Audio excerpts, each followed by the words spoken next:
헌금에서 기도하고 시작하겠습니다. 하나님 아버지여, 우리를 하나님의 복된 백성으로 삼아주신 은혜를 감사드립니다. 우리에게 필요한 모든 물질을 공급하여 주시되 부족하지 아니하고 늘 풍성하게 채워주신 은혜를 감사드립니다. 주신 물질 가운데 하나님 앞에 참 이 헌금을 들고 나왔사오니 주님이여, 이 헌금을 드린 심령마다 손길마다 축복해 주시옵소서.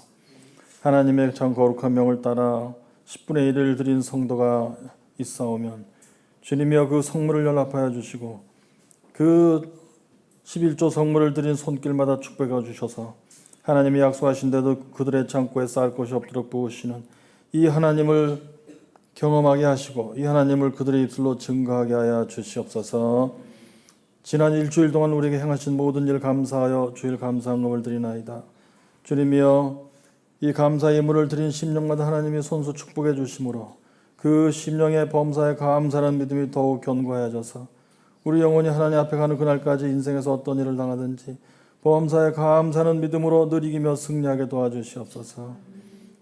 또한 소원을 담아서 드리는 헌금이 쌓아오면 주님이여, 그 심령의 소원을 들으시고 응답하여 역사하시는 하나님, 살아계신 하나님의 역사를 체험하고 그들의 입술로 이 하나님을 만방에 만대에 증거하게 하여 주시옵소서.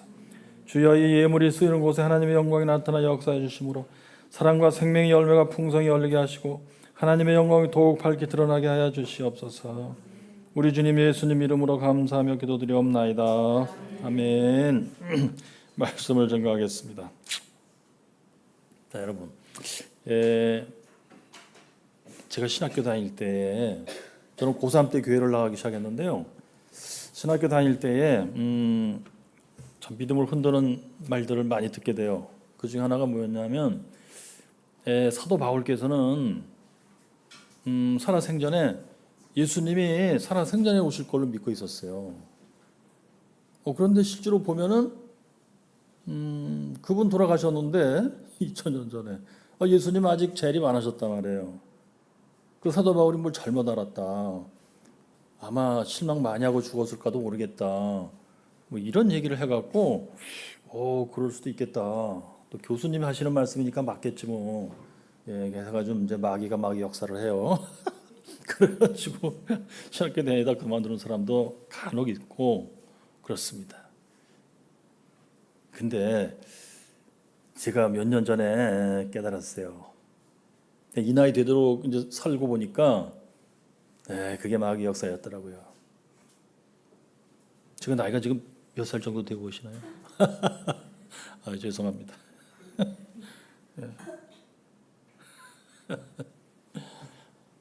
제가 53년생입니다. 그러니까 72살? 만으로 71살이에요. 요새 71살은 요래요, 다. 뭐 이상한 일도 아닙니다. 참 신기해요, 그죠? 많이 좋아졌어요, 대한민국이. 근데 행복하지는 않은 것 같아요. 결혼도 안 하고 애도 안 낳으려고 하는 거 보니까 행복하지 않은 것 같아요. 제가 요즘에 연구 중입니다. 왜 그런가? 도대체 이유가 뭔가? 전 세계적으로 다 그래요.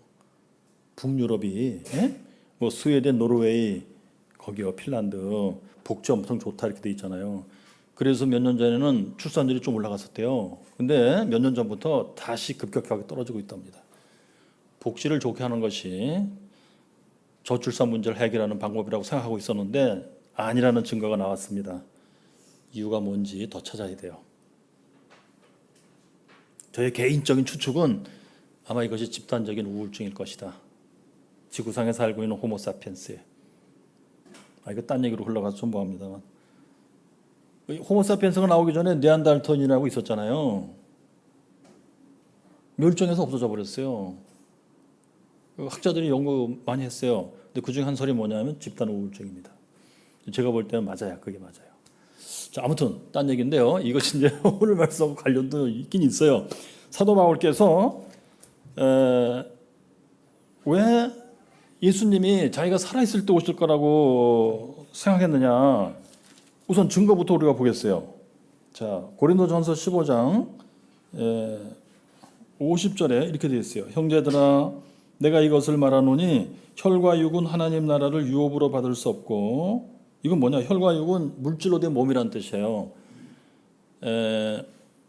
하나님 나라는 여기서 무엇이냐면은 이제 예수님 재림하시면 물질 세상은 다 폐지하시고, 그게 베드로 후서 3장에 나와요. 하늘이 큰 소리를 내면서 둘둘 말려서 사라질 것이다. 예? 이 물질로 된 이 우주가 뜨거운 불에 다 녹아서 다 흘러내릴 것이다. 그리고 하나님께서 새하늘과 새 땅을 지을 것이다. 그렇게 써 있어요. 베드로 후서 3장에. 예수님 재림하시면 물질로 된 세상은 다 폐지하는 거예요. 그리고 하나님께서 비물질이에요. 새하늘과 새 땅을 창조하시는 거예요. 그때 예수 믿고 이제 구원받은 사람들, 거룩하게 산 사람들, 예수님이 오시면 재림하시면 잘했다 충성된 종아 나랑 같이 영생으로 들어가자. 그렇게 말씀하실 그 사람들은 영생으로 들어간다 이거죠. 그리고 요한계시록 22장에 보시면 그런 사람들은 하나님이 홀로 영광으로 빛나시니 태양보다도 더 빛나고 태양도 필요 없고 등불도 필요 없다. 그 옆에서 우리가 같이 있으므로 같이 그 빛을 받아서 반사되므로 우리도 영광 가운데 빛날 것이다. 예? 의의 면류관을 쓸 것이다. 면류관. 왕이 쓰는 왕관이잖아요. 너희들이 하나님 옆에서 왕처럼 될 것이다. 예, 이것이 하나님 나라예요. 여기서 말씀하는. 근데 혈과 육은 지금 물질로 된 이 몸이에요. 그러니까 물질로 된 이 몸을 입고 이제 새하늘과 새 땅으로 들어가는 게 아니라는 뜻이에요. 그럼 뭐예요? 밑에 계속 말씀이 나와요. 자, 또 썩은 것은 썩지 아니한 것을 유업으로 받지 못하느니라. 썩은 것, 이거 지금 이게 물질로 된 게 썩을 몸이에요. 썩지 아니한 것이 비물질로 지금 새로 창조하시는 그거예요. 근데 그러면 거기에 들어가려면, 자, 예수 믿고 우리가 영생에 들어간다 그러죠. 거기에 들어가려면 비물질의 존재가 되는 거예요, 우리가. 그래서 이제 예수님 오시기 전에 죽었던 사람들은 다 이제 땅에 묻혔던지 화장했던지 했겠죠. 그런데 이걸 이제 다 살려서 다시 심판해야 될 거 아니에요. 그죠? 마지막 심판. 그럼 다시 살릴 때 그걸 죽은 자들의 부활이라고 불러요. 성경에서도 그렇고 우리 신학적으로 그래요. 그때 지구상에 태어나서 살았던 모든 인간이 죽어서 묻혔던 화장했던 다 관계없이 다 다시 부활하는 거예요. 그런데 그때는 물질의 몸을 입고 부활하는 게 아니고 비물질의 몸을 입고 부활한다는 것입니다. 비물질의 몸을 입고, 예. 그 몸이 어떻게 생긴 몸이냐? 그걸 설명하려고 고린도전서 15장 여기 5절부터 쫙 설명한 거예요. 네, 땅의 몸이 있은즉 하늘의 몸이 있다. 땅의 몸이 있은즉 하늘의 몸이 있다. 신령한 몸. 썩을 몸이 있은즉 썩지 않을 몸이 있다. 예. 이런 식으로 쭉 말씀을 쭉 해나가는 거예요. 자, 그래서 여기, 근데 여러분 궁금하지 않으세요? 비물질의 몸을 입고 부활한다는 게 뭔지. 혹시 그거 보셨어요? 실제로 우리 볼 수가 없어요, 비물질이니까. 성경에서 혹시 보셨어요? 성경에서? 여러분 놀랍게도 저도 이거 몇 년 전에 알았어요. 부활하신 예수님의 입은 몸이 비물질의 그 몸이에요. 그 비물질의 몸의 특징은 참 신기합니다. 자, 그러면 예수님이 죽은 나사로를 살리시죠? 그럼 죽은 나사로가 다시 실제로 죽었다가 부활한 거예요. 그럼 그 사람의 나사로의 몸은 비물질일까요? 물질일까요? 그건 물질의 몸이에요. 그래서 그것은 올바른 진정한 의미에서 부활이 아니에요. 죽은 자를 다시 살려서 한동안 살게 하신 거예요, 그냥. 근데 예수님의 부활이 진짜 부활인데 그것은 비물질의 몸을 입고 부활한 거예요. 그래서 마리아가 예수님 무덤에 가서 예수님을 챙겨가려고 했단 말이에요. 안 계신 거예요. 그 뒤를 보니까 동산지기 같은 사람이 서 있어서 당신이 치웠습니까? 얘기해 주면 내가 예수님 시신을 가지고 가겠습니다. 그랬더니 뭘 몰라본 거예요. 그분이 마리아야 하고 부르니 그때 눈이 열려서 라보니 선생님이요 하고 알아본 거예요. 그게 비물질의 몸의 특징이에요, 여러분. 신기하죠? 또 엠마오로 가는 제자들 두 사람 있었잖아요. 예수님, 부활하신 예수님하고 몇 시간을 걸어가면서 얘기를 하고 막 이랬는데도 못 알아봤어요. 그러다가 이제 저녁 식사 때가 돼가지고 주님이 빵을 떼어서 주고 잔을 했더니 그걸 받아 먹고 눈이 열려서 즉시 예수님을 알아본 거예요. 그래서 아이고 예수님이시여 했는데 그 순간에 사라져 버리신 거예요. 그게 비물질의 몸의 특징이에요. 그리고 닫힌 문으로 또 들어가시는 거예요. 그리고 도마한테 의심하는 도마한테 야, 네가 못 믿겠으면은 내 손에 못자국 보고 내 여기 옆에 창자국을 봐라. 만져봐라. 만져지는 거예요. 닫힌 문틈으로 들어오신 분인데 그게 비물질의 몸의 특징이에요. 자세히 써 있잖아요, 성경에. 바로 우리가 예수님 재림하실 때 뭐 죽었던 자들이 다시 부활할 때 그런 몸을 입고 부활한다는 뜻입니다. 자, 그런데 중요한 게 있어요. 그 밑에 51절에 보라 내가 너희에게 비밀을 말하노니 우리가 다 잠잘 것이 아니요 잠잔다는 것은 여기서 죽는다는 거예요. 실제로 죽는 거예요. 그런데 예수님이 재림하시는 그 시점까지 모든 인간이 다 죽었다가 부활하는 게 아니고 예수님이 재림하시는 시점에 아직 땅 위에서 살고 있는 사람들도 있을 거란 얘기예요. 마지막 나팔에 순식간에 호련히 다 변화하리니 마지막 나팔이 뭐예요? 예수님 재림할 때는 나팔을 불면서 오신다는 거예요. 이게 왜 그런지 제가 좀 이따 설명드릴게요. 자, 그때 호련히 변화된다. 호련히 갑자기 변화된다. 이 물질의 몸이 비물질의 몸으로 하늘의 몸, 신령한 몸으로 순식간에 변할 것이다. 예. 그래서 나팔 소리가 나면 죽은 자들이 썩지 않을 것으로 다시 나오고 이게 이제 죽은 자들의 부활이에요. 썩지 않을 몸을 입고 다시 부활하는 것이고 우리도 변화하리라. 지금 사도 바울과 이 편지를 받아 읽을 고린도 교회 교인들 예컨대 우리도 갑자기 변화될 것이다. 이 말은 뭐예요? 사도 바울은 죽을 거라고 생각 안 했어요. 예수님이 오실 때 자기는 죽지 않고 이 땅에 살아 있을 때 예수님이 오실 거라고 생각했던 거예요. 여기 증거가 있잖아요. 그런데 바울은 돌아가셨어요. 예수님 안 오셨어요. 그럼 이것이 착각입니까? 틀린 겁니까? 여러분 어떻게 생각하십니까? 이것이 착각이었다 틀린 거라고 생각하는 사람들은 성경을 완전히 잘못 읽은 것이고 또 성경을 올바로 읽었을 때 우리가 받을 수 있는 올바른 믿음, 살아있는 믿음을 못 받은 사람들이에요. 왜 그런지 말씀을 드릴게요. 자, 이 사연을 우리가 이해하려면은 예수님이 왜 이 굉장히 중요한 진리를 즉 내가 이제 나는 신랑이고 너희들은 나의 신부다. 이거의 핵심적으로 내가 이제 다시 아버지한테 갔다가 거기 너희 있을 곳을 다 마련하고 때가 되면 너희들을 데리러 올 것이다. 내가 너희들을 귀하게 여겨서 데리고 갈 것이다. 휴거, lifted up. 그것이 뭔지 좀 말씀드릴게요. 자, 그리고 내가 갑자기 올 것이다. 열처녀 비유. 밤중에 온다 혹시.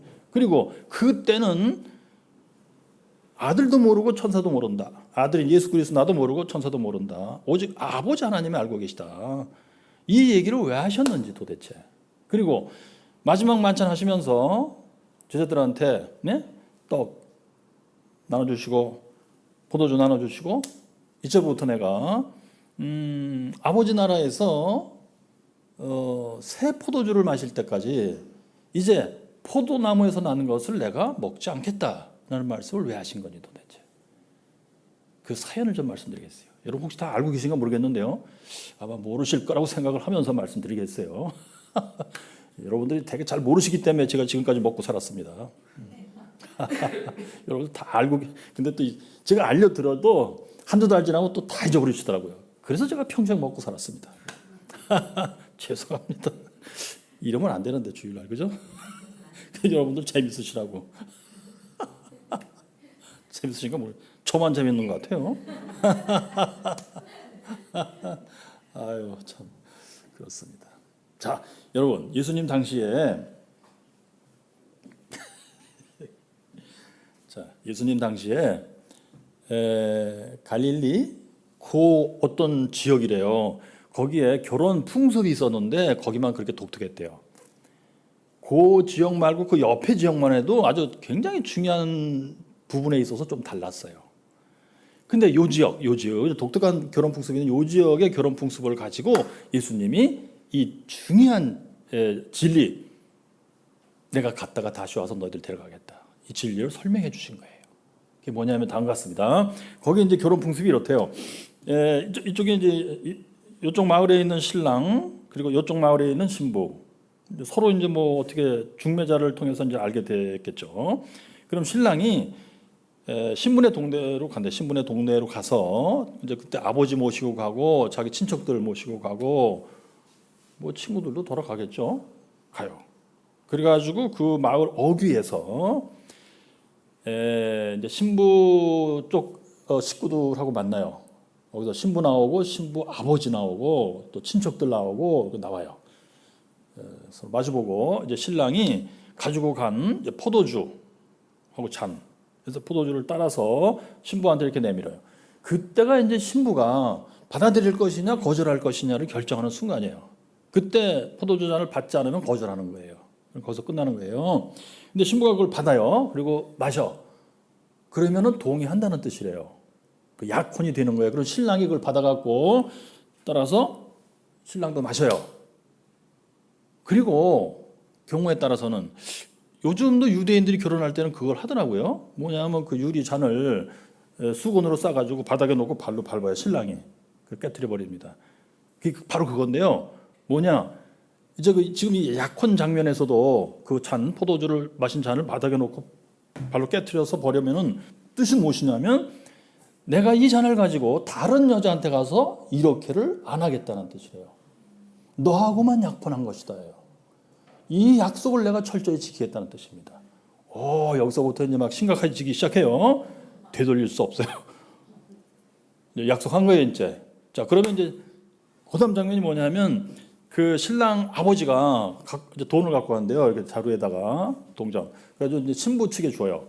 그럼 신부는 그것을 받아들고 가서 뭘 해야 되냐면 결혼 준비를 해야 되는데 살림살이 사는 게 아니고 웨딩 드레스를 해 입는 거예요. 그리고 이제 들러리 있잖아요. 자기 친구 둘 들러리 옷을 해 입는 거예요. 그리고 그것을 항상 입고 신랑을 기다려야 된대요. 왜? 언제 올지 모르기 때문에. 왜 모르느냐? 신랑은 또 이제 집에 가서 자기네 동네에 가서 신혼 살림을 해야 될 방을 그 아버지 집 옆에다가 증축하나 봐요, 되게. 증축을 해서 이제 다 끝나면 신부를 데려올 수 있잖아요. 근데 그 시점을 신랑도 모르는 거예요. 신부 아버지만이 안 돼요. 신부 아버지 마음대로 해요. 신부 아버지가 이때다 하면 그때 데리러 가야 된대요. 그러니까 신랑도 준비를 다 해놓고도 언젠지 모르면서 계속 이제 그 때를 기다려야 되는 거고 신부는 어떻게 되겠어요? 언젠지 모르니까 이게 굉장히 중요한데 웨딩드레스를 입고서 기다려야 된다는 거예요. 입고서. 그래서 항상 웨딩드레스를 입고 살아야 돼요, 여자는. 밥 먹을 때도 잘 때도 일할 때에도 웨딩드레스를 입고 살아야 된대요. 기가 막히죠? 그런데 이 지역 말고 그 옆에 지역만 해도 이게 달랐대요. 그러니까 서로 약혼은 해요. 그런데 1년 뒤에 몇 날 며칠에 데리러 오겠습니다라고 약속을 한대요. 그게 달라요, 완전히. 그러면 신부가 웨딩드레스 뭐 다 입고 그러는데 평소에 입고 안 살아요. 그리고 대충 1년 뒤래요. 그때 뒤에 약속한 그 날짜에 웨딩드레스 입고 있으면 돼요. 그럼 신랑이 데리러 오겠죠, 그죠? 그게 완전히 다른 건데 예수님이 가르치신 요 결혼의 풍습은 완전히 달라요. 즉 신랑이 신부를 데리러 오는 그 시점은 오직 아버지만이 아신다. 아들도 모르고 천사도 모른다. 이것이 핵심이에요. 그래서 신부도 언제 신랑이 올지 모르기 때문에 웨딩드레스를 입고 있어야 된다는 거예요. 이게 굉장히 중요합니다. 만약에 1년 뒤에 데리러 올게 해서 그 날짜를 정하면 어떻게 되느냐. 그날만 조심하면 돼요. 그 앞에는 뭐 딴 거 해도 돼요. 그죠? 뭐 다른 남자친구 뭐 잠깐 사귈 수도 있고 뭐 나이트클럽 갈 수도 있고 그래요. 그죠? 예. 때로는 뭐 아무 옷이나 입고 뭐 그냥 막 머리도 안 빗고 막 뭐 이러고 도로 다니다가 그 날짜에 싹 하고선 싹 차려입고 있으면 된단 말이에요. 그렇지만 그것은 가짜예요. 가짜입니다. 그래서 성경에는 이 예수님의 이 말씀에 맞춰갖고 나오는 말씀이 쫙 있더라고요. 소름 끼칠 정도예요. 제가 읽어드릴게요. 제가 적어왔어요. 제가 설교하면서 이렇게 적어온 거는 제 평생에 처음이에요.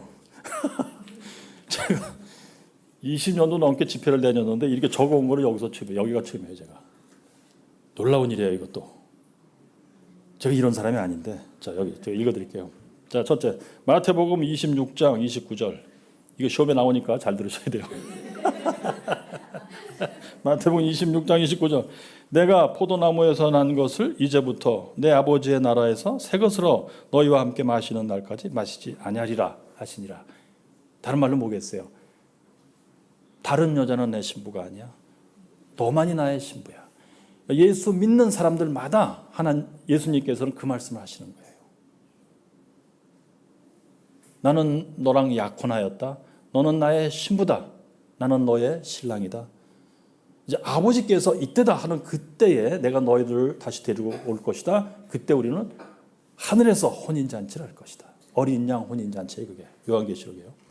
그러니까 요한계시록에도 벌써 예수님의 이 말씀을 가지고 예수님을 믿었던 거예요. 자, 그 다음에 두 번째, 요한복음 14장 2절에서 3절. 내 아버지 집에 거할 곳이 많도다. 내가 너희를 위하여 처소를 예비하러 가노니. 오, 이 말씀이에요. 신랑은 약혼을 하면 이제 자기 동네, 자기 집을 가서 아버지 집 옆에다가 신혼집을 지어야 돼요.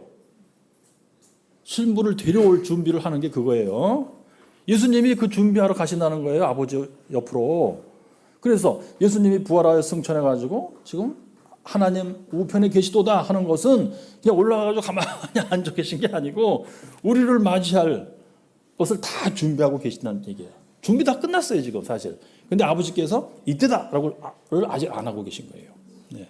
자, 그래서 예배하러 가노니 가서 너희를 위하여 처소를 예비하면 내가 다시 와서 너희를 내게로 영접하여 나 있는 곳에 너희도 있게 하리라. 굉장히 정밀하게 써 있어요. 이게 그러니까 신랑이 그 신부랑 이제 포도주를 서로 간에 이렇게 나눠 먹고 이제 너는 나의 신부요, 나는 너의 신랑이라 하면서 그 다음에 하는 말이 이거예요. 내가 이제 집에 가서 우리 신혼살림집을 마련할 것이니 때가 되면 아버지께서 이때다 할 때 내가 다시 와서 너를 데려가겠다. 우리가 같이 거할 곳을 내가 마련하겠다. 이제 이 얘기를 하는 거예요. 예수님도 그렇게 말씀하신 거예요. 그 다음에 세 번째, 요한계시록 22장 14절. 그 두루마기를 빠는 자들은 복이 있으니 이는 저희가 생명나무에 나아가며 문들을 통하여 성에 들어갈 권세를 얻으려 함이라. 두루마기를 빠는 자는 복이 있다. 이는 저희가 생명나무에 나아가서 문들을 통하여 성에 들어가다. 성이 바로 영생이에요. 새하늘과 새 땅을 들어가게 될 것이다. 두루마기를 그런데 빠는 자들이라고 돼 있어요. 왜 그럴까요, 여러분? 이것은 예수 믿는 사람들은 다 예수님의 신부예요. 그래서 웨딩드레스를 입고 있어야 돼요. 그 웨딩드레스가 뭐냐면 예수 믿음으로 죄사함 받고 거듭나서 거룩하게 산다. 그거예요, 바로. 그것이 웨딩드레스인데 항상 우리는 그렇게 입고 살아요. 잘 때도 그거 그렇게 살아야 되고 밥 먹을 때도 그래야 되고 24시간 그래야 되고 그런데 때때로는 검댕이가 묻는단 말이에요. 그죠? 웨딩드레스 세마포에 이렇게 막 일하다 보면 스쳐갖고 검댕이가 묻어요. 그러면은 이건 하얀 세마포니까 더 잘 보여요, 눈에. 그죠? 그러니까 예수 믿으시는 분들이 뭐 잘못한다 그러면 더 괴롭고 힘들어요. 그죠? 예수 믿기 전에는 뭐 부부싸움 많이 했죠. 부부싸움 뭐. 그런데 뭐 예수 믿기 전에는 뭐 한 3일 그러다가 3일 뭐 10여일 냉장고 하다가 아유 여보 이제 그만하자고 힘들어 죽겠다고 그러면 막 그러자고 뭐 밥 먹고 뭐 또 술 드시는 분들은 우리 술 한잔 할까? 맥주 그러면 뭐 다시 좋아지고 할렐루야 막 깔깔 막 이럴 수 있어요. 자, 그런데 예수 믿고 거듭나서 죄사함 받고 거듭나서 거룩한 사람이라 내가 막 그리고 찬양도 막 거룩하게 부르고 막 눈물도 흘리고 막 낮은 해처럼 막 이러고 살았잖아요. 그죠? 근데 부부싸움을 하게 됐어. 그러면 더욱 힘들어요. 막 거룩하게 살겠다고 막 이랬는데 부부싸움을 막 옛날처럼 했단 말이에요. 응? 뭐 그래 너는 잘났냐? 아, 니네 집이 다 그런 줄 내가 벌써부터 예달부터 살고 있어. 막 이랬다. 그죠? 그러면 아유 개식이 막 한석규 되고 막 이래요. 한석규 한석경. 이거 설교단에서 이러면 안 되는데 죄송합니다. 여러분 심심하실까봐. 여러분, 예수 믿고 나면은 부부싸움은 더욱 힘들더라고요. 그게 뭐냐? 웨딩드레스에 검댕이가 묻었다는 뜻이에요. 그럴 때 즉시 빨아야 돼요. 믿는 자의 회개, 다시 믿음을 받고 다시 깨끗해지고 예수 그리스도의 흠없는 피로, 주님의 정결한 피로 다시 씻음을 받고, 이렇게 이제 우리 배우잖아요. 찬송도 그렇게 부르고. 그게 그거예요. 그 말은 그러니까 우리는 주님이 입혀주신 웨딩드레스를 항상 입고 있는 신부야. 그 뜻이에요, 또한. 이제 저 은혜가 되시는 것 같으네요. 그죠? 내동 아멘을 안 하시더니. 주여, 아버지. 자, 네 번째. 열처녀 비유. 이게 말이죠. 마태복음 25장 1절에서 13절. 열처녀 비유 말이죠. 굉장히 중요한 게 이게요. 참 이게 리얼합니다. 그야말로. 자, 그래서 말이죠. 이제 신랑이 이제 그 신랑 아버지가 이때다. 대개는 근데 밤에 그랬대요. 밤에. 그래가지고 철저한 거예요. 그러니까 낮에 군대 있을 때 막 비상 걸리잖아요. 그거하고 똑같아요. 그러니까 신부가 진짜 진실한 사람인지, 성실한 사람인지, 건전한 사람인지 이를 끝까지 알아보려고 하는 노력이에요. 낮에 오면은 그래도 정신 차리고 뭐 소문 저기 온대야 그러면 온대 앞으로 빨리 세수하고 그냥 막 머리 믿고 막 요래할까봐 밤중에 갑자기 오는 거예요. 밤중에. 그래서 열처녀 비유에도 그래서 밤중이에요. 그리고 와가지고는 마을 어귀에서 이 신랑이 그때는 이제 자기 친구들하고 주로 온대요. 친구들하고. 왜냐하면 신부를 가마에 태워서 가야 되기 때문에. 그래서는 나팔을 분대요. 갑자기 밤중에. 그리고 이제 그 동네에 대개는 뭐 신부 또 신부 친척들 뭐 또 아는 사람들 이렇게 사는 건데 원래는 이제 이 신부가 약혼한 상태니까 신랑이 언제 올 줄 모른다. 그런 개념이잖아요. 그러니까 대개는 이제 오늘 올 줄 몰라. 이러고 이제 이렇게 살아야 정상인 건데, 뭐 대충 조금 이렇게 불건전하고 뭐 이렇게 느슨하고 조금 막 이렇게 막대 먹은 동네 같으면 올려면 오겠지 뭐 한참 걸려. 그러니까 더 있어야 볼 거야 뭐 또는 오늘 안 와. 야 술 갖고 와 막 이러고 살잖아요. 근데 이제 건전한 동네 같으면 정신 차려야 돼. 대개 이제 밤에 오잖아. 밤에. 그러니까 오늘 올지도 모르니까 오늘 저녁에 술 먹으면 안 돼. 그리고 다들 등잔 준비했어? 다 기름 채웠어? 자, 오케이, 좋았어. 자, 그럼 일단 자자고. 그래서 나팔 소리 들으면 얼른 일어나가지고 튀어나가야 되는 거예요. 그걸 보고 자는 거예요. 그죠? 그런데 이제 여기 열처녀 비유 보니까 뭐 50% 정도는 준비를 하고 있었고 50% 정도는 준비를 안 하고 있었어요. 그리고 신랑 그 친구들이 가마를 만들어 갖고 온대요. 이때 신부를 태우고 가는 가마. 근데 이제 뭐 이렇게 아주 우리나라 가마처럼 뭐 복잡한 게 아니고 나무 이렇게 2개 이렇게 하고 의자처럼 이렇게 간단한 거예요. 그리고 이제 신부를 거기 앉혀요. 그리고 앞뒤에서 들어요. 이것이 뭘까요? 들려 올려 가리라. Lifted up. 영어로. 이것이 휴거입니다. 휴거의 뜻이 뭐냐? 신랑 예수님이 내가 너를 귀히 여겨서 모셔가리라 이 뜻이에요.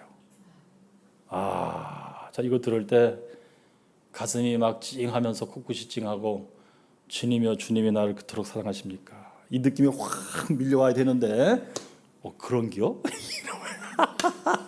이 평소에 준비가 안 되신 분들 다들 코끝이 찡하신 줄 믿어요. 막 지금 뭐 코끝이 다 빨개지셨어요. 다들 할렐루야. 그게 휴거예요. 근데 이제 물리적으로 뭐 공중에 들려 올라간다 그럴 수도 있어요. 뭐 하나님이 전능의 능력으로 우주적인 차원에서 하시는 일이니까. 근데 예수님이 그 결혼 풍습에 그걸 가지고 설명을 해주셨던 거예요. 우주적으로 막 일어날 하나님의 전능의 역사를 그렇게. 그리고서 이제 준비된 사람들하고 막 가는 거예요. 신랑 집으로. 그리고 거기 들어가면은 신혼 살림을 이제 새로 만든 방인데 안에 들어갈 사람 다 들어가면 문을 닫는데 문을 잠근대요. 안에 들어간 사람은 일주일 동안 바깥으로 못 나오고 그게 이제 결혼 잔치래요. 바깥에 있는 사람 일주일 동안 못 들어가는 거야. 근데 준비 안 하고 있는 사람이 뒤늦게 와가지고 막 문 열어달라고 해도 안 열어준대요. 그게 풍습이래요. 그래서 이 열천의 부에서도 주님이 내가 너희를 모른다라는 말을 하신 거예요. 그대로. 아, 참 신기하더라고요. 자, 그러면서 요한계시록에 또 이런 말이 있어요. 19장 6절에서 10절 어린 양의 혼인잔치. 그 아내가 예비하였으니 이게 이제 예수 믿는 사람들, 신랑 예수의 신부된 사람들, 예수님이 주신 그 영적인 돈, 은혜로서 신부의 웨딩드레스를 해 입고 살았던 사람들, 그게 예비된 거예요. 웨딩드레스를 입고 정결하게 신랑을 기다리면서 살았어요. 아내가 예비하였으니 빛나고 깨끗한 세마포를 입게 하셨은즉, 아, 이게 그대로 나오잖아요. 웨딩드레스를 빛나고 깨끗한 세마포 웨딩드레스를 입게 하셨은즉 이 세마포는 성도들의 옳은 행실이로다. 거룩하게 산 그것이 웨딩드레스를 깨끗하게 잘 입고 있었던 거예요. 예. 자, 그래서 여기 이제 이 깨끗한 행실을 우리가 할 수 있으려면 어떻게 되느냐? 그 말씀을 좀 더 자세히 드릴게요. 10분밖에 안 남았는데, 그것은 말이죠. 그걸 할 수 있는 비결은 예수 믿고 죄사함 받으며 거듭난 사람이 거룩하게 산다는 건데요. 그것은 하나님을 사랑하고 이웃을 사랑하는 것이다. 이렇게 되어 있어요. 여러분들이 하도 많이 들으셔서 익숙하신데 뜻은 잘 우리가 흠이해요. 그죠? 아, 맞아. 예수 믿으면 하나님 사랑하고 이웃 사랑하고 살아야지. 아유, 그런데 요번에 일이 왜 그렇게 됐냐 진짜. 해도 너무한다. 아유, 그러니까 진작에 준비 많이 하고 열심히 하라고 그랬잖아. 이렇게 확 망청 쓰냐 어서 먼저. 아유, 옆집에는 글쎄 서울대학교 갔대. 근데 너는 뭐요? 모건대학 갔다며? 아유, 죄송합니다. 그럼 뭐요? 이 하나님을 사랑하는 거예요, 아닌 거예요? 예? 아유, 너는 누구 닮아서 그렇게 머리가 안 돌아가냐? 우리가 하나님을 사랑한다면 하나님은 전지전능하사 만물을 창조하시고 모든 인간을 참 창조하셨는데 가장 좋게 사람마다 창조하셨다. 이렇게 믿어야 되잖아요. 그래서 성경 말씀에 범사 감사하며 기뻐합니다. 이게 있는 거잖아요. 그죠? 그 옆집 아들은 서울대 법대 들어갔어요. 그래서 법대보다 의대가 좋은가요? 모르겠어요. 의대가 좋을란가 더 기다려 봐야 돼요, 지금. 예, 어떻게 될지 모르겠어요. 자, 뭐 잘 되겠죠, 뭐. 그런데 우리 아들은 모건대학 들어갔어요. 우리 둘째 놈이 시집 모건대학 들어갔어요, 이번에. 한 8년 전에 고3 올라가자마자 호기차게 그냥 자퇴를 확 해버리더니 이 말씀 드리려면 또 우리 밤새야 되니까 생략하겠어요. 작년 8월 달에 검정고시 교우 봐가지고 합격했시오. 검정고시 볼 때 또 이랬대요. 제가 이제 가끔씩 얘기했거든요.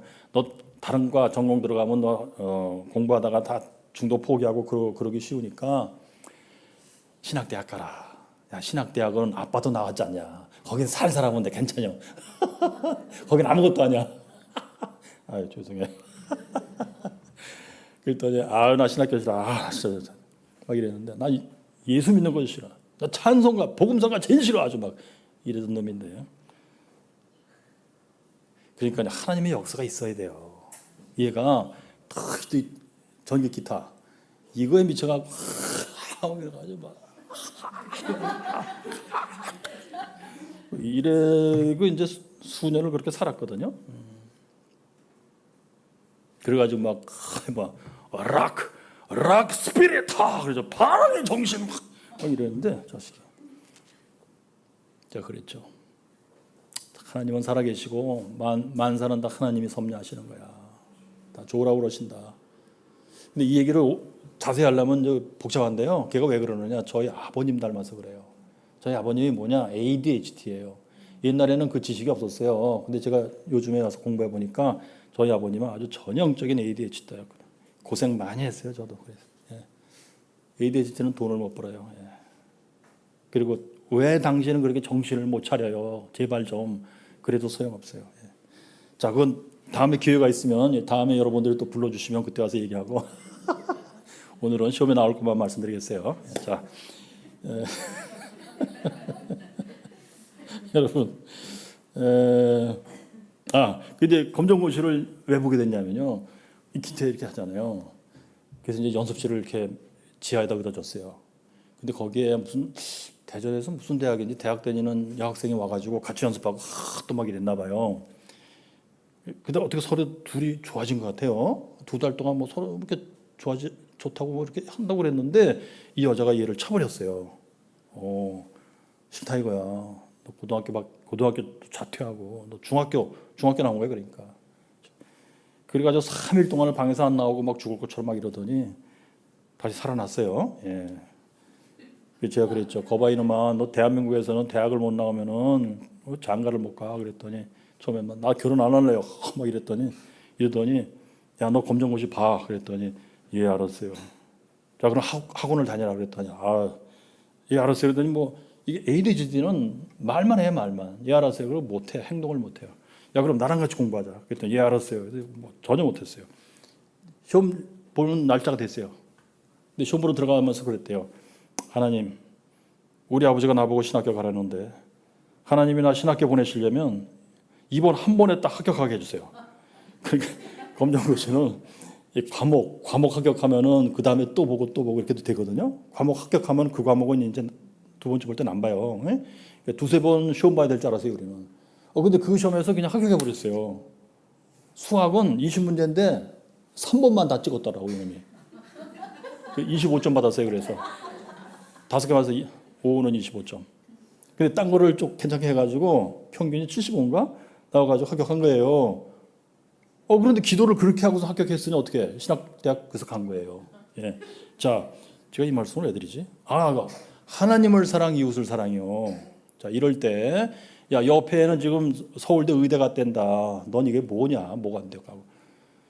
이렇게 하면 이게 하나님 사랑일까요? 아닐까요?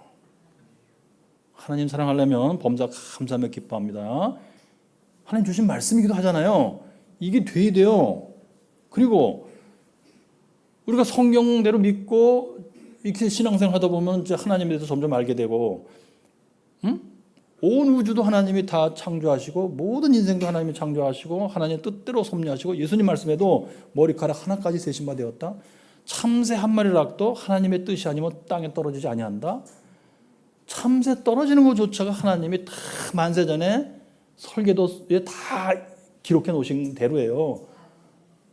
그래서 그 순간에 사냥꾼은 그때 저 참새를 잡아야지 이렇게 한 것이고 그 총알이 날아가서 해피리면 그 참새 맞았고 그 참새가 땅에 떨어지고 봤더니 나중에 봤더니 하나님이 만세전에 설계도 그리신데 그대로 다 써 있었단 말이에요. 이렇게 하나님은 창조주요 섭리주란 뜻이에요. 이게 이 하나님을 하나님으로 알아보시는 것이 믿음이란 말이에요. 그리고 이 하나님이 그렇게 했을 때 원망하면 되겠어요? 해은 너무한다. 내가 하나님 같으면 그렇게 안 한다. 이게 불신앙이에요. 이게 무신론이고. 믿음은 뭐예요? 반대로 하나님은 진짜로 좋으신 분입니다.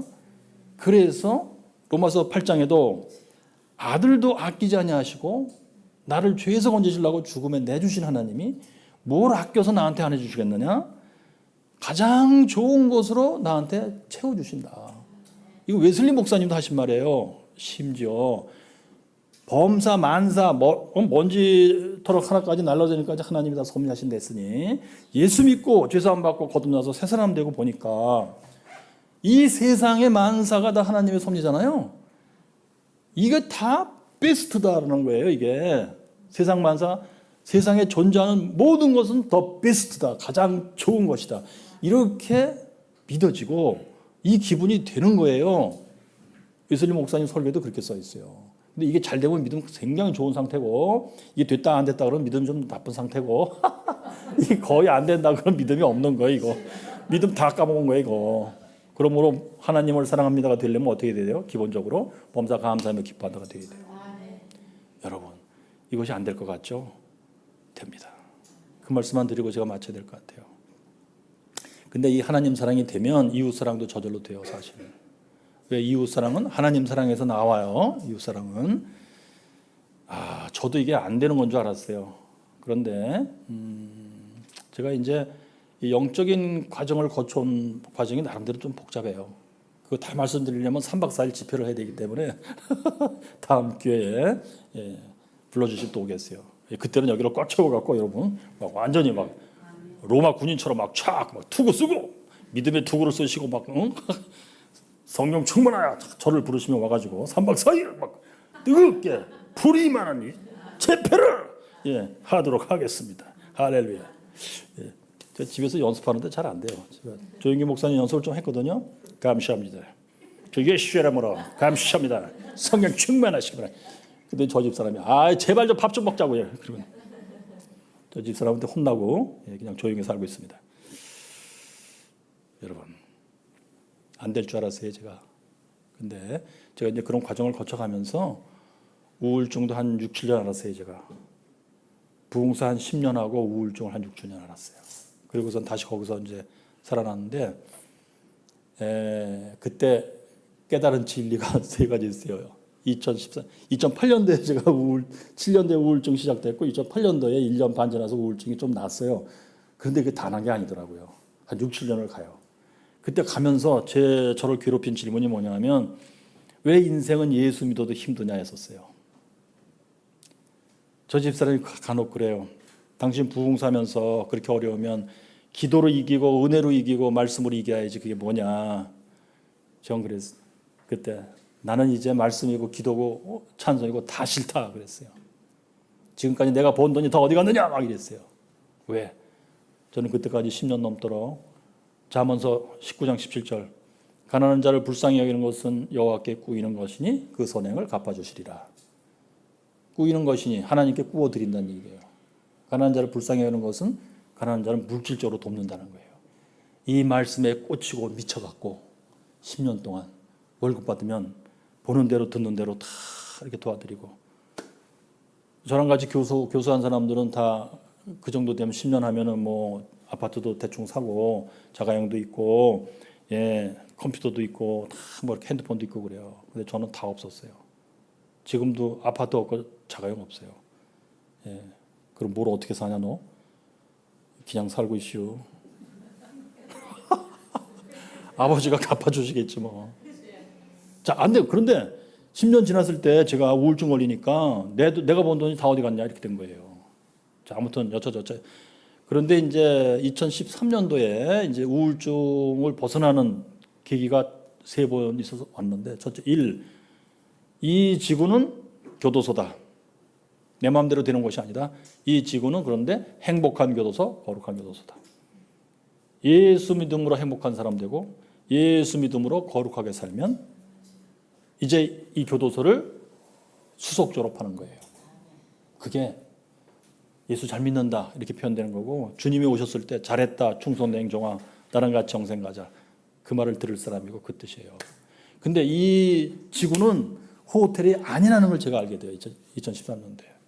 호텔은 뭐요? 내가 돈만 내면 뭐 식사 대접 막 섬겨주잖아요. 근데 교도소는 뭐예요? 잘해야 돼 너. 말 안 들어? 일로 와봐. 물리치료. 이 지구는 물리치료를 하는데요. 물리치료가 뭐냐? 말씀으로 해서 고쳐지지 않으면 하나님이 잡아 당기고 꺾고 패고 이러는 거예요. 인생이 멍들어요. 그죠? 인생 살기 힘들어요. 물리치료. 그게 교도소예요. 착하게 살아도 물리치료가 있더라고요. 그럴 때는 믿음을 갖고 범사 감사하며 기뻐야 되겠죠. 하나님 사랑합니다. 그죠? 일 당하고 일 터져도 하나님 사랑합니다. 감사합니다. 범사 감사하며 기뻐합니다. 이게 나와야 된단 말이에요. 그죠? 네. 그 다음에 다음 해에 2014년도에 깨달은 게 하나님의 예정이에요. 우리 인생에서 일어나는 모든 일들은 좀 전에 말씀드렸지만 하나님이 만세전에 설계도에 다 쓰신 거예요. 깨알같이. 그대로 되는 겁니다. 바뀌는 게 아니에요. 그런데 하나님이 그 내용을 누구한테도 안 알려주세요. 그래서 본인들은 죽을 듯 살 동 노력하고 연구하고 해가면서 살아야 돼요. 근데 지나고 나면 하나님이 만세전에 설계도에 쓰신 깨알같이 쓰신 그대로예요. 놀랍습니다. 이 사실이 믿어져야 인생이 감사할 수가 있어요. 결혼했는데 생각해보세요. 결혼했는데 자기 남편이 자기 부인이 잘못 만나는 것 같아. 뭔가 그때 저 사람이랑 했던 걸 이 사람은 잘못했네. 이러면 살겠어요 인생을? 그러나 하나님께서 만세전에 정하신 그대로다. 근데 이 하나님은 뭐예요? 아들도 아끼지 아니하시고 우리한테 주신 하나님 뭘 아껴서 안 주시겠느냐? 가장 좋게 주신 하나님이시라. 이것이 믿어져야 돼요. 그럼 뭐요? 내 집사람이 가장 좋은 파트너, 하나님이 주신, 전지전능하시고 지혜로우신 하나님이 가장 좋은 사람으로 뽑아갖고 나한테 맞춰주셨다는 거예요. 하나님 눈에는 항상 그렇다는 거. 윤화자가 제일 좋다는 거예요, 너한테. 근데 나한테는 좋았다 나빴다 그러면 뭐예요? 내가 믿음이 있다 없다 그러는 거예요. 그죠? 내 성질대로 사는 거예요. 그러면 어떻게 되겠어요? 세상 사는 게 힘듭니다, 여러분. 그래서 이 예정을 깨닫는다는 게 굉장히 중요했습니다. 하나님이 만세전에 나한테 가장 좋게 좋으라고 깨알같이 예정하셨고 그것을 그대로 하나님의 전능의 능력으로 이루어 나가시는 거예요. 네. 그 다음 해에 제가 깨달은 게 2015년도에 깨달은 게 뭐냐면 이 세상에는, 이 세상 사는 게는 진짜 우리가 몸을 갖고 있기 때문에, 물질의 몸 아주 힘들어요, 진짜. 나이 먹을수록 더 힘듭니다, 여러분. 여기도 뭐 약간 젊은 분도 계시지만 살아가면서 인생이 더 편안해지리라 라고 착각하지 마시기 바랍니다. 더욱 힘들어집니다. 예. 왜 그러느냐? 결혼하기 전에는 나 혼자예요. 결혼하면 두 사람, 아이들 낳으면 더 많아져요. 이 아이들이 또 결혼해서 또 애들을 막 낳아요. 이것들이 다 쥐래예요, 쥐래. 어디서 어떻게 터질지 몰라요. 괜찮고짜 하고 밟아보는데 펑펑 터져가서 그냥 밟아가지고 막 확확 달아난단 말이에요. 얼마나 무서워 진짜. 세상은 살아갈수록 힘듭니다. 그래서 하나님께서 위로의 장치를 해놓으셨더라고요. 각 사람에게 다 필요한 만큼 필요 충분 위로의 장치를 해놓는데 그 위로가 무엇이냐? 그것은 내 주변에 있는 이웃들이에요. 나의 부모가 나의 위로고, 나의 배우자가 나의 위로고, 나의 자식들이 나의 위로더라고요. 나의 직업이, 하나님 주신 직업이 나의 위로고, 이 사실을 깨달아야 이 지구는 행복한 교도소, 거룩한 교도소로 살 수가 있어요. 이것이 믿어져야 예수 믿을 때, 예수 믿고 나중에 예수님이 오실 때 잘했다 충성된 종아, 이 말을 들을 수 있어요. 이것이 믿어져야 웨딩드레스를 맨날 입고 살아도 너무너무 좋은 거예요. 예수님이 곧 오시리라. 이것이 생각할수록 너무너무 좋은 거예요. 자, 그러면 여러분, 사도 바울 아까 처음에 시작했잖아요. 사도 바울. 예수님이 곧 오실 거야. 내가 살아있을 때 오실 거라고 믿은 게 뭐겠어요? 웨딩드레스를 입고 산 사람이란 뜻이에요. 그런데 사도 바울이 뭘 잘못 생각해서 사도 바울 죽었고 예수님 안 오셨고 사도 바울이 뭘 착각했지 라고 신학교에서 저는 배웠는데 그렇게 말한 사람은 뭐예요 도대체? 웨딩드레스 다 찢어버린 거예요.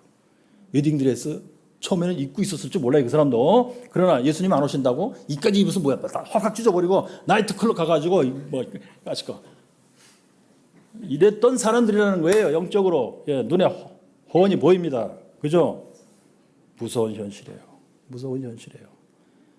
사도 바울은 진짜 예수님을 잘 이해했고 잘 믿은 사람이에요.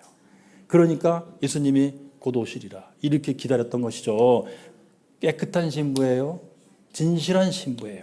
성결한 신부예요. 그래서 사도 바울은 그렇게 해서 이제 숨을 다하고 이제 가실 때 예수님이 가르쳐 주신 대로 나는 살았다. 너무 감사하다. 기쁘다. 예수님이 나보고 잘했다. 충성된 자와 이 말씀하실 거다. 나는 예수님의 진짜 신실한 신부, 거룩한 신부다. 그렇게 살았다. 나는 부족한 게 없었. 이렇게 살았을 거예요. 그죠? 그렇습니다. 자, 제가 마지막 말씀드리고 마치겠어요. 이것을 저도 체험을 했는데 이겁니다. 제가 이제 신학대학에서 학생들 가르칠 때 웨슬리 신학이라는 걸 제가 담당해서 가르친 그런 일을 했는데요. 웨슬리 목사님도 이 진리를 알고 살았었더라고요. 그래서 우리 영혼이 가급적 깨끗해져. 완전히 깨끗해지는 거. 성경에 하나님이 약속하신 거니까 하나님이 완전하는 것처럼 너희도 완전하라. 이런 거. 우리 영혼이 깨끗해야 돼. 예. 이런 것들을 이제 그들은 그 부흥의 시대였기 때문에 이렇게 저렇게 체험을 하고 그래요. 재밌는 게 웨슬리 목사님 부흥 운동을 시작하잖아요. 1739년부터 본격적으로 시작돼요. 근데 20년 동안 이 그리스도의 완전을 우리가 받아야 된다는 것을 죽으라고 가르쳐요. 근데 그걸 받는 사람들이 요 20년 동안 10손가락 안에 꼽힐 정도였어요. 그럼 포기할 만도 하잖아요. 근데 웨슬리 목사는 그게 아니다. 성경에 하나님이 약속했으니까 단지 때가 안 됐을 뿐 반드시 온다. 이게 뭐예요? 때는 아버지만이 아신다. 아들도 모르고 천사도 몰라 하는 그 진리하고 아주 흡사해요. 그러더니 드디어 20년 지나서 59년부터 이제 런던에서부터 완전을 받는 사람들이 막 속출하기 시작해요. 그러더니 전국에 막 메토디스트 감리교들 중에는 완전을 받는 사람들이 막 생긴 거예요. 근데 못 받는 사람들도 있었어요. 그러니까 못 받은 사람들은 시기 질투가 난단 말이에요. 웨슬리 목사님께 질문을 했어요. 목사님, 완전을 받은 사람들은 인생을 살 때 갑자기 예기치 않은 일, 엄청난 일, 힘든 일을 당했을 때, 그죠? 남편이 고기 잡으러 갔는데 풍랑 만나서 빠져 죽었댄다. 이런 거 뭐 상상하기도 힘들어하죠. 지뢰가 너무 많아 상상하기도 다 힘들어요. 좌우지간. 그런 일이 터졌을 때 완전에 들어간 사람들은 그때도 범사 감사하며 기뻐합니까? 흔들림이 전혀 없습니까? 라고 물었어요. 그랬더니 웨슬리 목사님이 그게 아니다. 사람 속에는 마인드가 있고 영혼이 있다. 마인드는 보통 우리가 생각하는 생각, 느낌 이런 거예요. 뇌예요, 뇌. 영혼은 비물질의 나예요. 영혼이라는 건 비물질이에요. 그것이 우리는 살아있을 때 이렇게 같이 있는 거예요, 지금. 그러니까 뇌가 움직여서 생기는 마인드가 있죠. 그 마인드는 당연히 일 당하면은 힘듭니다. 슬픕니다. 고통스럽습니다. 그런데 완전에 들어가 있는 사람들, 예수를 잘 믿는 사람들은 그 영혼이 그 순간에도 동시에 범사 감사하며 기뻐한다. 이게 된다는 거예요. 아하. 저는 가르쳤죠. 책에 써있는데도 가르쳤어요. 제가 몇 년을 가르쳤어요. 근데 제가 실제로 체험하는 일이 터졌습니다. 무엇이냐면요. 이런 말씀 드려서 좀 뭐합니다만 그래도 우리가 하나님 말씀 진리를 우리가 잘 이해하시기 위해서 제가 제 경험담을 말씀드리겠어요. 2016년도 8년 전이에요. 5월 달에 저희 큰아들이 그때는 이제 대전대 한의대 나오고 뭐 저희 며느리도 같이 동기 동창이에요. 그래서 이제 졸업하고 이제 한의원을 차려서 대전서 한 5, 6년 잘하고 있었어요. 근데 이제 그날 저녁에 뭐 강릉에 누구 만나러 간다고 갔는데 밤중에 졸음운전, 과속운전을 해서 저 혼자 사고를 내고 이제 그 자리에서 사망하게 돼요. 다음날 강릉 경찰서에서 갑자기 연락이 왔어요. 새벽 5시에. 그때는 진짜 그걸 뭐라고 표현해야 돼요? 몸속에 피가 다 사라지는 것 같더라고요, 기분이. 저희 며느리가 저한테 전화했는데 아버님 뭔가 일 난 것 같아요. 근데 그 순간 벌써 쫙 느낌이 오는데 머릿속이 하얘지고 피가 다 사라지는 것 같은 느낌이에요. 아무튼 뭐 그래가지고 이제 며느리 저희 집사람 저 어떤 목사님 차 타고 강릉을 가게 돼요. 가서 이제 확인을 하고 경찰서에서 오라고 그래서 이제 거의 오후 2시까지 조소를 꾸몄어요. 정신이 없었어요. 그리고서는 이제 그 경찰도 이거 사고사다 그 결론을 내고 그리고서는 경찰서 마당에 나왔는데 저희 집사람 얼굴을 그날 처음 자세히 봤어요. 얼굴이 펄겋게 돼가지고 막 정신이 나갔더라고요.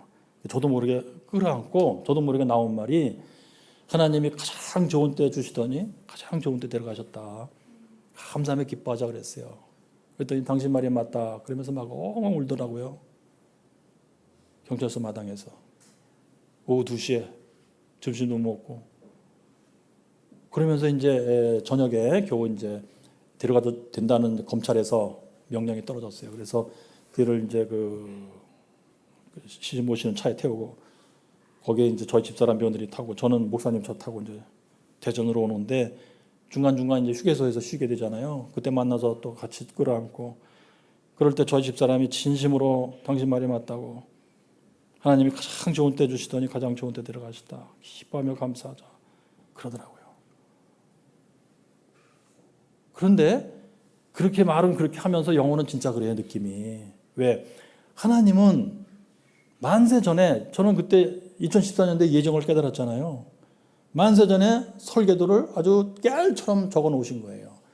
각 인생에 대해서 그거 그대로 실행하시는 거예요. 달라지지 않아요. 우리는 모를 뿐이에요, 그냥. 그런데 하나님은 이것을 좋으라고 그러신다는 거예요. 성경 보니까 정의로운 하나님, 사랑의 하나님, 자비의 하나님이에요. 우리한테 값없는 은혜를 주시고 필요한 것을 아낌없이 공급해 주신 하나님인데 우리가 뭘 몰라서 그런다는 얘기예요. 그러니 이게 좋은 일이라는 거예요. 이게 그 아이한테도 좋고 우리한테도 좋고 다 좋다는 거예요. 이게. 그래서 하나님은 영광 받으시고 찬송을 받으실 분인데 우리 인생이 믿음이 없으면 여기서 다 망해요. 그죠? 어떤 사람은 인생을 다 아주 완전히 폭망하더라고요. 어떤 사람은 자식이 이렇게 됐을 때. 한 2년 전인가요? 3년 전인가 한강에서 어떤 의대 다니던 아들이 사고 난 거 있었잖아요. 그 아버지는 지금도 그러더라고요. 그거 제가 보면서 인생을 저렇게 살면 힘들지 않을래나? 너무너무 힘들다. 그래서 예수 믿는 게 필요한 것이고, 그래서 하나님을 제대로 알고 하나님을 사랑합니다. 이웃을 사랑합니다. 이게 진짜 진리예요. 이게 있어야 우리 인생이 행복하고 거룩할 수가 있어요. 그래야 예수님이 오셔갖고 잘했다 충성된 자가 이 말씀을 꼭 하신단 말이에요. 그래야 우리가 신령한 몸을 입고 영생 새하늘과 새 땅이라는데 예수님이 데리고 가신다는 거예요. 성경에 곳곳에 있잖아요. 오늘 제가 적어가지고 읽어드렸는데 곳곳에 그 말씀이 있는 거예요. 그래서 말씀을 마치겠는데요. 제가 듣기에 여러분들은 특별히 재림주 예수님을 기다리는 믿음을 참 많이 강하게 갖고 계시다 그랬는데 중요한 것입니다. 그 믿음이 있어야만 우리는 이 땅에 살면서 예수님을 제대로 믿을 수 있어요. 진짜 성경대로. 성경을 더 많이 공부하시고 이 진리를 더 가시고 이제 거기에 철저히 매달리는 거예요. 진짜 마음이 흔들리면 안 돼요. 진짜 지뢰가 터졌을 때 마음이 흔들리면 안 돼요. 어떤 일이 터졌을 때 흔들리면 안 돼요. 그 다음에 은혜의 수단이라고 하는 게 있는데 그 뭐냐, 하나님이 이걸 해라 그럼 내 은혜를 주마 하는 건데 우리가 늘 하는 그거예요. 예배를 드린다, 기도를 드린다, 설교를 듣고 성경을 읽고 묵상한다, 때를 따라 금식한다, 성만참한다. 이것을 하나님을 사랑해서 하는 기본적인 행동들이에요. 이거를 철저히 잘 해야 돼요. 두려움과 떨림을 하라 이렇게 돼 있어요. 하고 그럴 때 플러스 알파가 있는데 뭐냐, 플러스 알파가 신부의 마음으로 해야 돼요. 신부의 마음이 무엇이냐? 신부의 마음. 그거를 제가 잠깐 소개해드리고 왔는데 오늘 밤 셀래나 보다. 걱정하지 마세요. 여러분들이 화나 가셔갖고 다 뻘떡뻘떡 일어나서 나가실 것 같은데. 자, 신부의 마음이 이겁니다. 원정수 권사의 어머니의 간증. 이분이 어떤 남자랑 결혼했어요. 남자는 결국 예수를 안 믿게 돼요. 근데 이제 이 남편이 6.25 끝나고 참전했던 분인데 6.25 끝나고 이제 머리에 결핵이 걸려가지고 이제 막 죽게 생겼어요. 근데 이 부인께서는 처녀 때부터 예수를 잘 믿어갖고 결혼 후에도 잘 믿고 남편이 그렇게 됐는데 이제 교회 가서 기도도 해야지, 교회 가서 봉사해야지, 막 교회를 이제 자주 왔다 갔다 해야 되잖아요. 남편이 화가 났어요. 교회 다니지 말아라. 부인께서는 그럴 수 없으니까 그날도 이제 교회를 갔다가 왔는데 남편이 화가 나서 그 부인의 성경을 마당에다 놓고 불을 질러 버렸어요. 새까맣게 다 태워버렸어요. 부인이 와가지고 그걸 보고 놀랬죠. 그럼 대개 어떻게 하겠어요? 둘 중에 하나예요. 쓸어가지고 쓰레기통에 버린다. 근데 이 여인은 그렇게 안 하고 신부의 마음을 가지고 있었더라고요.